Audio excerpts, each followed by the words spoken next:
Welcome to my studio. I'm an artist. My name is Leonard Kozianski, and this is where I work. This is where I paint my pictures every day. And I'd like to talk to you today about a painting that was painted centuries ago by the artist Raphael called St. George and the Dragon. And the painting is here in the National Gallery of Art in Washington, D.C. St. George and the Dragon is a small painting. It's only about the size of a sheet of copy paper, 8.5 by 11 inches. It depicts a legend, the legend of St. George and the Dragon. And in this legend, there is a dragon, and he demands that the nearby village sacrifice their young women to him. And so the village does, until they get down to the last woman, the daughter of the king, the princess. And just as she is about to be sacrificed to the dragon who lives in this cave nearby, along comes this Roman knight, this 3rd century Roman knight, St. George, on horseback, who rescues the princess, saves the village. At that point, the village converts to Christianity. That's the legend. This is the painting. It is one of the most pristine examples of Renaissance painting in existence. And one of the reasons it is in such pristine condition is because for many years it was in the collection of Catherine the Great of Russia. And she kept it sort of locked away, so it never got dirty and never faded. So in this painting, Raphael uses some of the most important design elements. He creates one of the greatest compositions, one of the greatest artistic compositions of all time, using the design principles of harmony and contrast. He contrasts opposites. He places opposites one against the other. But then he also harmonizes those opposites to create a unified composition. He creates 4 quadrants in this picture. On one side, we have the damsel in distress. On the other side, we have the dragon. And in between the two, we have St. George on horseback coming to the rescue. He creates a contrast between the horse in white with these oddly human eyes versus St. George all in black looking away from us. And the dragon is in black as opposed to the horse. Now, an interesting thing about this dragon. In the Middle Ages, if artists were painting a mythical beast like a dragon, they would refer to a pattern book or other works of art that were pretty much based on geometry. They didn't look at the real world. The real world was felt to be a vulgar place, sort of an obstacle course that we had to go through in order to prove that we were worthy of heaven. The world was not a good place. So, when artists would depict the world, they didn't look at the world and draw it as they saw it. However, in the Renaissance, there was a major change in the point of view of artists and writers and composers. They looked at the real world and saw it as an interesting place, a place of order. So when Raphael is creating a dragon, he does it by taking pieces of creatures that he would have observed himself and combines them to create the dragon. So we have the head of a dog, the neck of a snake, and the wing of a bat used to create this dragon, this very real-looking dragon that St. George is battling. Now, Raphael also contrasts this very animated and alive horse with this very sort of static and cold and dead rocky landscape background. He contrasts things that are up close, where we can see individual leaves of individual plants, with things that are off in the distance. This city, this town, with its cathedral, with this tiny little cross on top. He also contrasts this motion, this suggested or implied motion from the lower right to the upper left, this upward motion, which is made up of these curving shapes, which creates this sort of galloping horse motion, the galloping of the horse and rider upward through this composition. Contrasted to that, in opposition to that, is this downward thrust of the lance, this very straight line that goes from St. George's elbow down through the lance into the dragon. So we have this contrast of the curving shapes, the curving upward motion, and the very straight downward motion. This is one of the main contrasts in this picture. Now, after having created these contrasts, Raphael has to unite them. Otherwise, it would look like maybe 10 different pictures. So how does he do that? Well, he does it by two main design devices. One is linear continuity, or lining things up, lining shapes up. And the other is by harmonizing shapes by echoing one shape in another, repeating shapes. And with those two devices, linear continuity and shape repetition, he is able to create harmony which holds these contrasts together. So we have this linear continuity going from the lower right to the upper left, from the horse through the landscape background.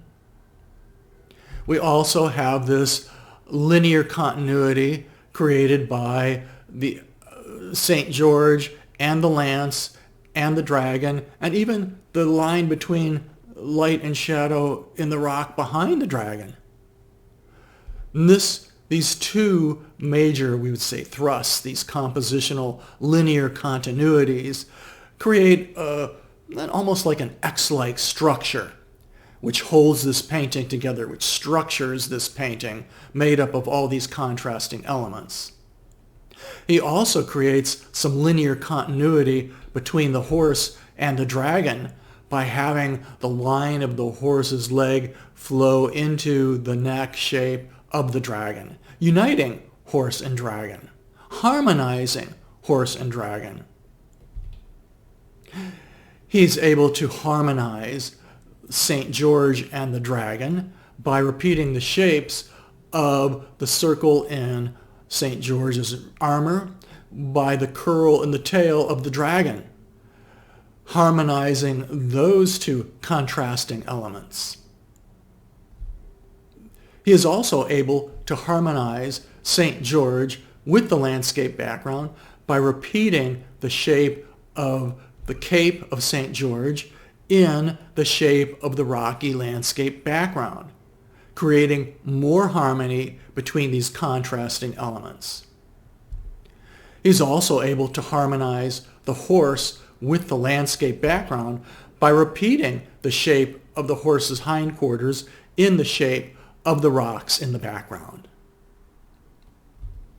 So, Raphael, in this composition, creates these tremendous contrasts, these oppositions, which he then harmonizes by using linear continuity and shape repetition.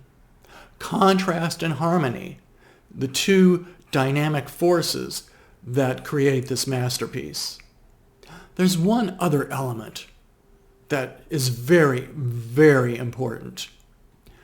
Raphael signs his painting right in the middle of the painting by embroidering his name into the horse's halter. Why is this so important? Because it's right in the middle of the picture. It's right at the center of many of the compositional forces. In the Middle Ages, the artists were not that important. Artworks were identified by their subject. It was a Madonna and Child, or it was a crucifixion, and it was intended for religious purposes. The artists who made them were craftsmen. They weren't that important as individuals. During those times, you were known by what category of person you belonged to. You were a knight, or you were a member of the aristocracy, or a member of the clergy. You were not important as an individual. But in the Renaissance, artists began to see themselves as individually important. People in general began to see themselves as individually important. And so here, Raphael is saying, this isn't just a St. George and the Dragon, this is a Raphael. And from this point onward, artworks would be known by their subject matter, but also would be referred to by the artist who painted them. So we would think of Rembrandts, or Picassos, or Van Goghs, and not just the subject matter. And this is so important. This is a major change in attitude, because 250 years later, in Philadelphia, a group of men would write a Declaration of Independence on the 4th of July, in which they proclaimed that they, as individual human beings, had the rights to life, liberty, and the pursuit of happiness. And that those rights were just inherent in their being human beings. They would then embody those rights or describe those rights very specifically in a constitution with its Bill of Rights. Now, what's so interesting is that those documents, the Declaration of Independence and the Constitution, in spirit go back to this painting by Raphael, this St. George and the Dragon, and the way he signed this picture. And what's also interesting is that these documents are only 250 or 200 feet away from this painting. In fact, if we leave the back of the National Gallery, we can walk down the street, go across the street, and walk into the National Archives and see those actual documents in person. So the actual documents and the actual painting are only 200 feet apart. Now, if you go to see this painting, the National Gallery goes through periodic restorations. And you want to call ahead or check their website to make sure that this painting is on display. Now, myself, I can go to the National Gallery at any time. There are so many great pictures there. I can spend an afternoon no matter what they have on display.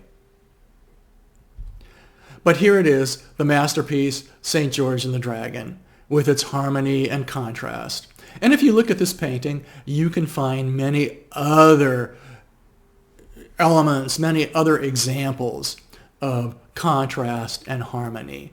For example, notice the way that the line of the trees in the middle distance runs into the waistband of St. George and into the halter of the horse, creating another linear continuity. This painting can be looked at for hours. Well, thank you for letting me talk to you today about this painting, which I think is maybe the most important painting in North America. Thank you for watching this video.